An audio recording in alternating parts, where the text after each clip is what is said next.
Hey yo, greetings, salutation, ladies and gentlemen. How you doing? And good afternoon.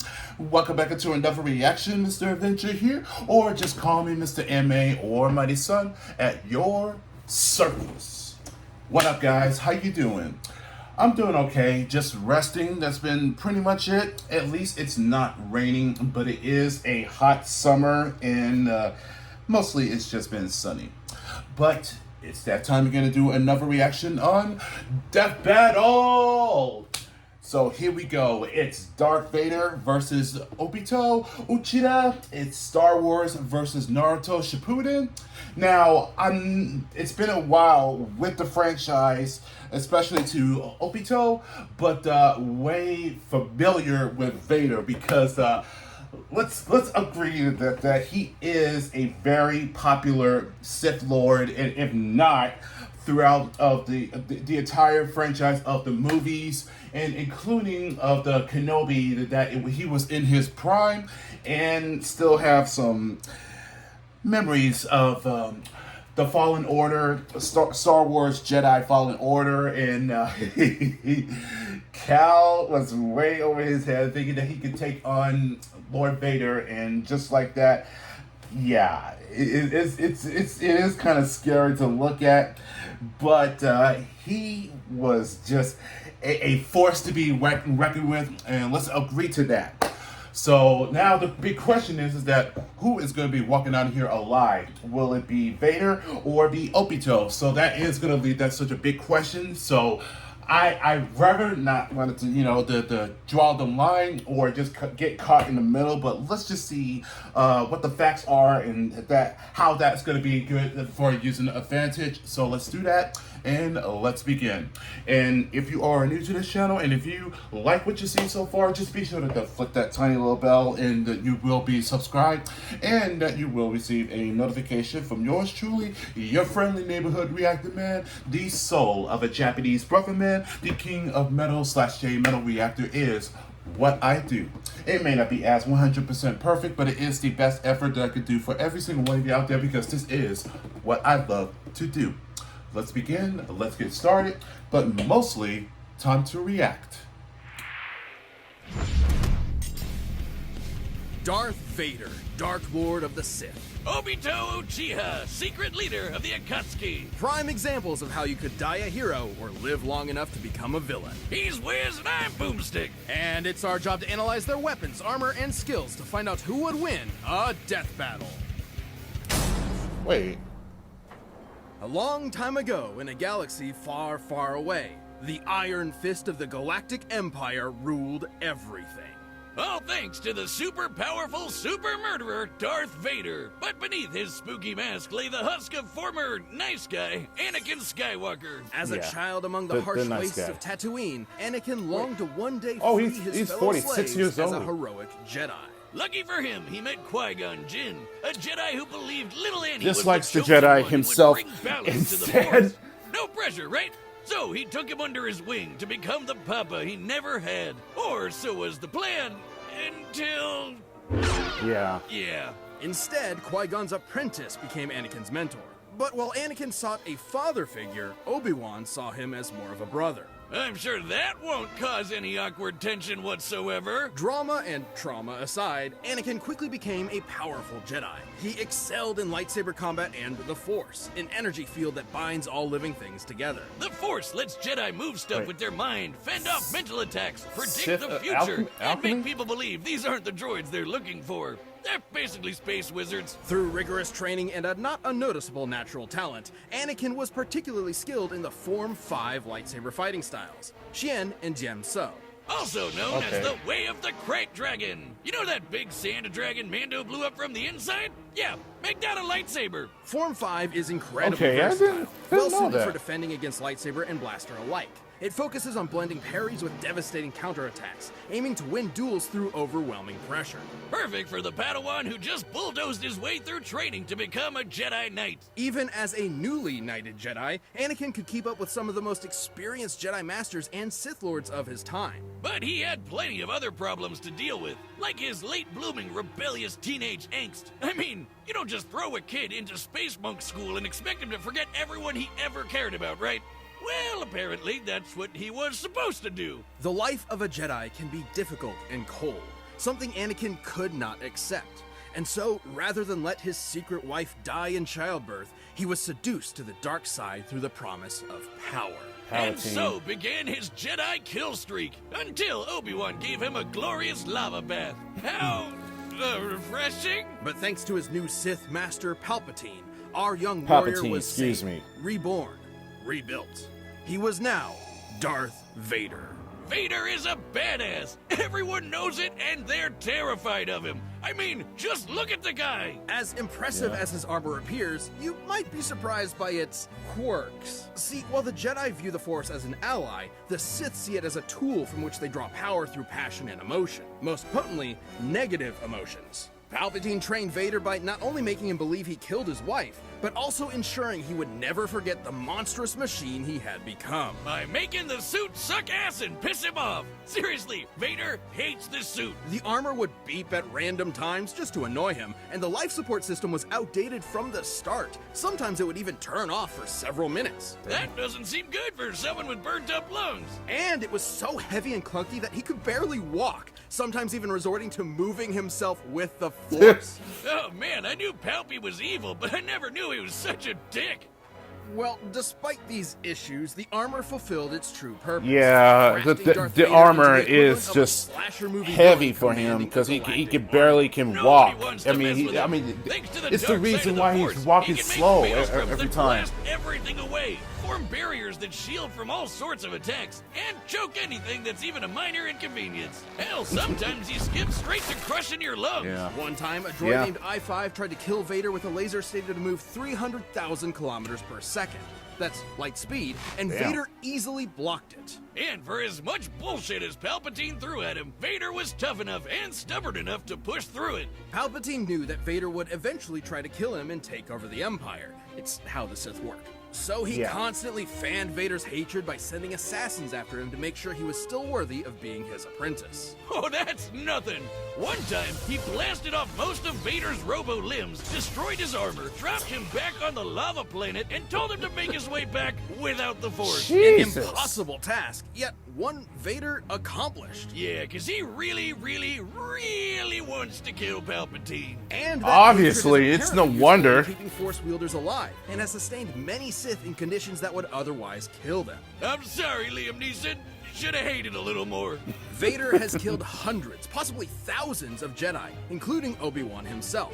He's fought entire armies on his own, and even taken on monsters the size of mountains. He's so unstoppable, an assassin droid hired to kill him quit the job because he calculated that Vader was impossible to kill. And in Ewoks material from the old Legends canon, a real deep cut, we know, lesser dark side users like the Night Sister Shiral overpowered the Sunstar, an ancient artifact capable of shifting moons, a feat which would require energy worth over 12 septillion tons of TNT. That's 24 zeros. But if you want something more recent, here's a planet blowing up while Vader was on it, and he's fine. But thanks to both his incredible power and the mercy and trust of his secret son, Vader would eventually avenge the atrocities of Palpatine. Even more important, he finally saved someone he loved. Ultimately, Anakin Skywalker truly did bring balance to the Force.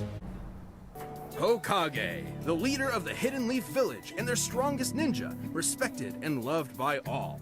Though few have attained this title, many have strived for it. One such striver, sadly lacking in parents, wanted to both help people and be acknowledged by the rest of the village. And what better way to do that than having your face carved into a mountain? If you think I'm talking about Naruto, guess again! Nope. This is the story of Obito Uchiha! Obito unfortunately lacked the natural talent for ninja arts attributed to He's his Uchiha 31 years bloodline. old. So he signed up for ninja school and eventually joined a team with his rival Kakashi, his crush Rin, and their leader Minato. Where do you think I could get into a ninja school like that? Not one that teaches you to harness this form of chakra, a limited form of physical and spiritual energy that exists inside all human beings and, naturally, can be be weaponized. He can use it to run up walls and make clones of himself, but even better, blow shit up. This is ninjutsu. Among its many techniques include elemental attacks, and the Uchiha specialize in all things fire. Big fireballs, small fireballs, waves of fire, columns of fire, you name it, they've got it.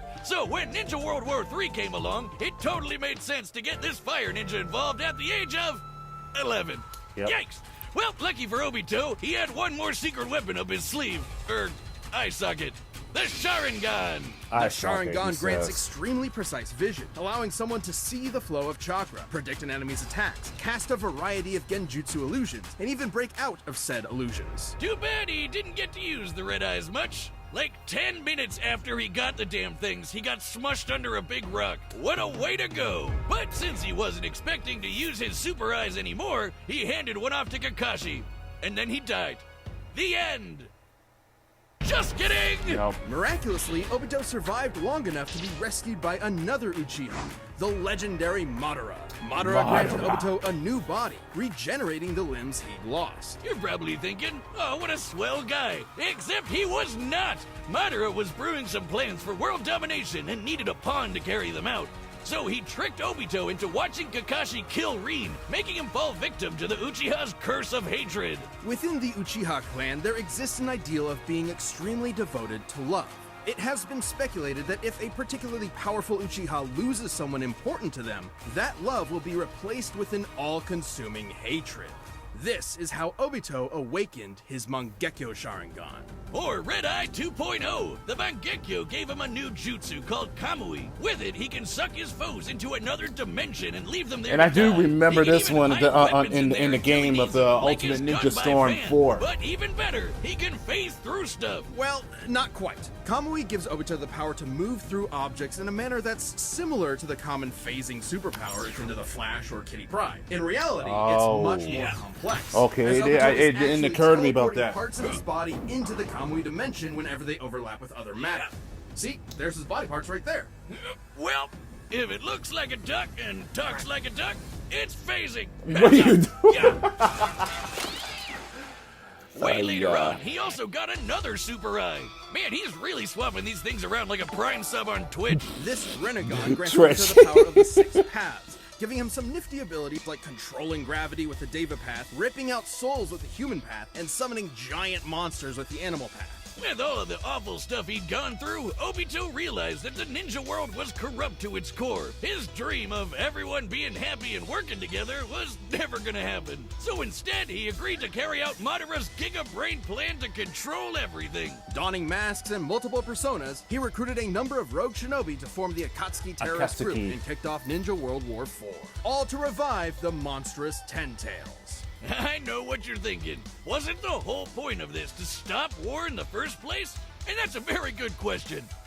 Anyway, the Ten Tails! A living mass of near inexhaustible chakra, the Ten Tails possesses tremendous power. It can create massive thunderstorms and hurricanes, multiple clones of itself, and the devastating tailed beast bomb. Forget bomb. That's basically a super nuke. This is what I was talking about, the game. So explosive, it can eclipse continents and reduce mountains to dust. Comparing the surface area of this blast to the surrounding mountains, dispersing that much mass within a fraction of a second must have yielded a kinetic energy worth over 13 septillion tons of TNT. That's 24 zeros. 20 again. Again. Wanted that power for himself and was willing to throw hands But with anyone to get it. He's held up against master ninjas like Kakashi, Minato, and even Naruto in his monster energy drink form, which could outmaneuver the fastest attack from the light speed Raikage. And he far surpassed all of them when he finally sealed the Ten Tails within himself, becoming its Jinchuriki.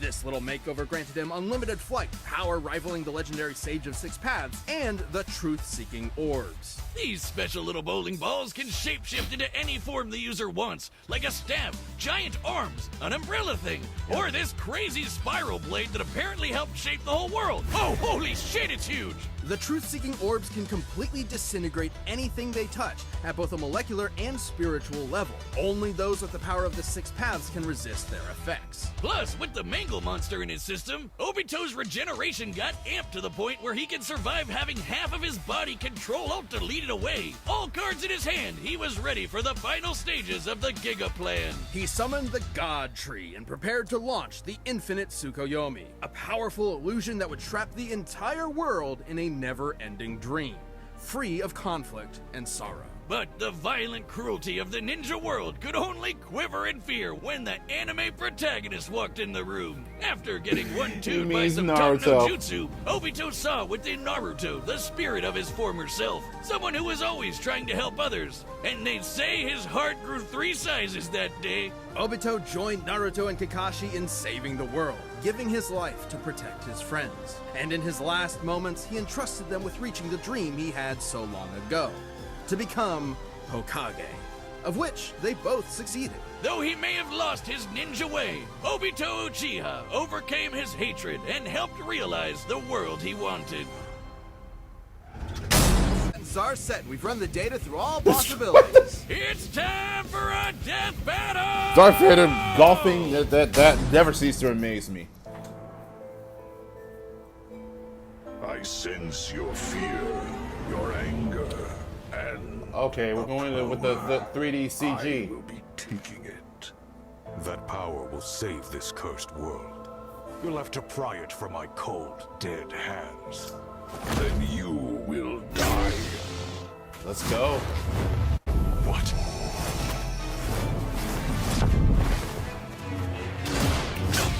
All too easy. I expected more. Well, it's a little I too won't easy. disappoint.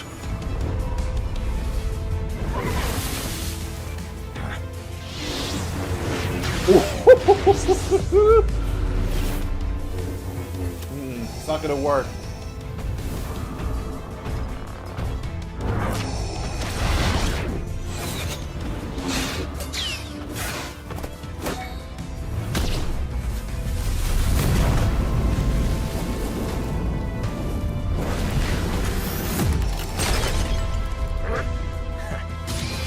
Gotcha. Ooh. Damn.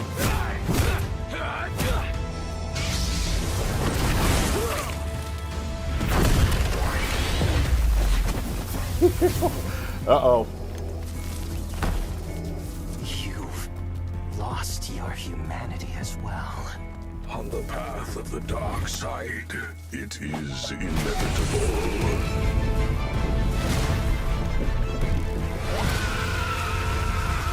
Here we go.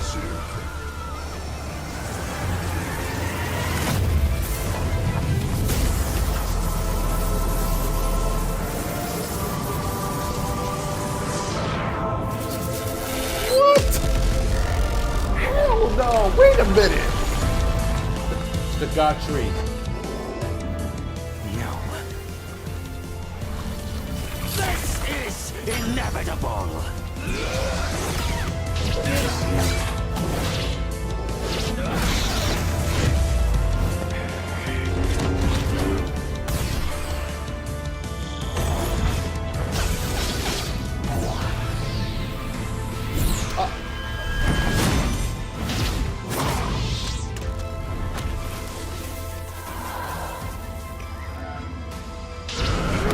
Damn, he is gonna lose every part of his armor. That is freaking cool. Accept this gift and die. Too late. Oh shit. Oh, here we go, here we go.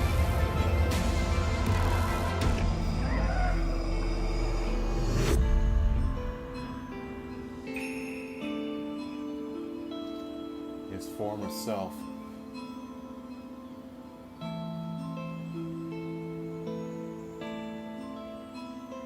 You are liberated from hell. Find peace in the next life. Oh boy, it's over. It's over.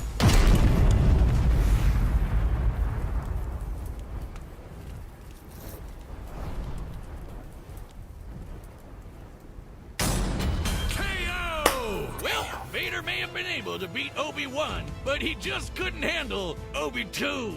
This was a fairly complex matchup. Both Darth Vader and Obito were roughly even in power and speed, so it truly came down to their skill and arsenals. And boy, did they have some deep bags of tricks. Even some of the same tricks. Both could fend off mental attacks. Both could move things around with their minds. And they both even had options to instantly kill each other. Vader could simply force crush Obito's body, but Obito could just as easily rip out Vader's soul. However, Obito had a few more impressive options available to him, edging out just enough to earn a win. For starters, Kamui made Obito extremely difficult just to touch, let alone injure. And as a Jinchuriki, he could regenerate from half of his body getting destroyed. While the dark side could help Vader survive extreme conditions, it obviously can't regrow limbs. Plus, thanks to his wide array of jutsu, Obito would eventually overwhelm Vader. While chakra may normally be a limited source of energy, unlike the Force, the Ten Tails provided Obito with an unlimited supply. Yes. And since chakra is both spiritual and physical energy,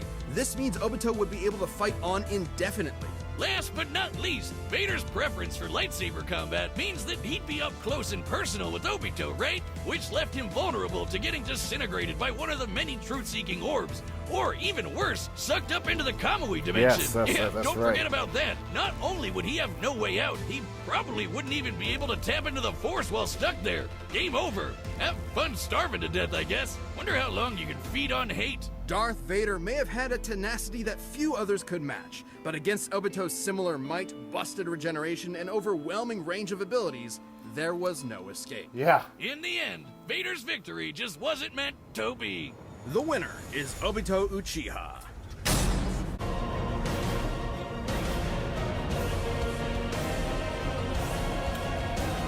Yeah. Oh, really? Phoenix versus Raven. Marvel versus DC at it again and again and again. Okay, cool. Okay, I would say that the Obito's got various of advantage, of course, with their jujitsu and Jinageki at his side. It was an overwhelming power that he possessed, and especially the God Tree. That's also puts him in so much advantage, and it can pierce anyone's soul and to look into their gaze of their past, and that leaves them completely wide open. And I think that's one of the reasons that Vader lost. And if not of the truth-seeking orbs that could obliterate and crush anything or anyone, or he could just suck the soul out of you.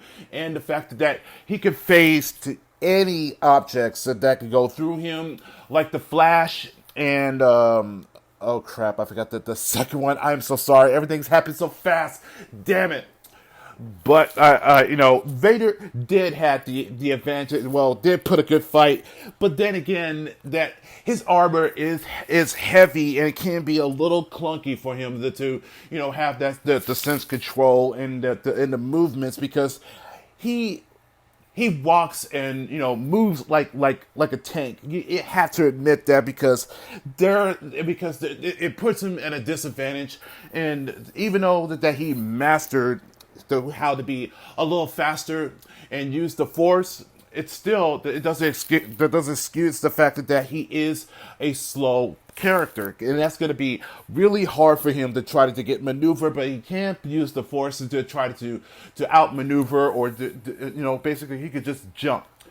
But I don't think I've never seen him doing that. But it is pretty cool that he could actually control the TIE fighter, and that's pretty awesome to look at.